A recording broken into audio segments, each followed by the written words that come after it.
سلام، وقت شما بخیر. به مجموعه خبری امروز از اداره تحقیقاتی و نشراتی روج خوش آمدید. در آغاز سرخط خبرها: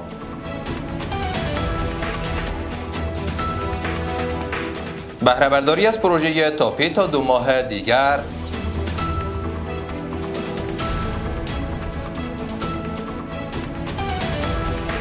رونمایی از 5 کتاب جدید توسط ریاست عمومی حفظ آثار جهادی وزارت اطلاعات و فرهنگ و وقوع حادثه ترافیکی در مرکز ولایت لوگر.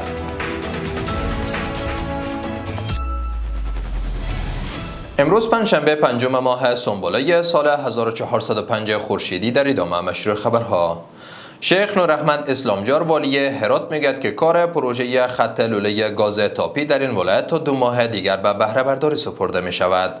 والی هرات در سخنرانی خود در مراسم افتتاح ساختمان اداری اتاق صنایع و معادن این ولایت افزود که در قدم نخست لوله فرعی تاپی به شهرک صنعتی هرات وصل خواهد شد.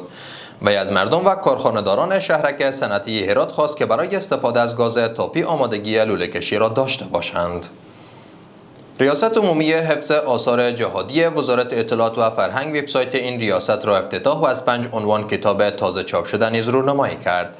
مولوی امیرخان متقی وزیر امور خارجه در مراسمی که به این مناسبت برگزار شده بود گفت که ریاست عمومی حفظ آثار جهادی باید ظلم‌ها و جنایت‌های 3 امپراتوری گذشته در افغانستان را مستند ساخته و به جهانیان معرفی کند.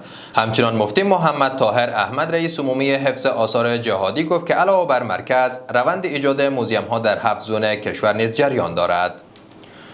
وزارت امر بالمعروف نهی عن المنکر و سمع شکایات میگوید که این وزارت در هفته جاری 102 قضیه مرتبط به حقوق زنان را بررسی کرده است و گفته این وزارت در این مدت همچنان 7 دشمنی بزرگ حل و فصل، 11 جادوگر بازداشت و 213 نشست اصلاحی با تاجران برگزار شده است.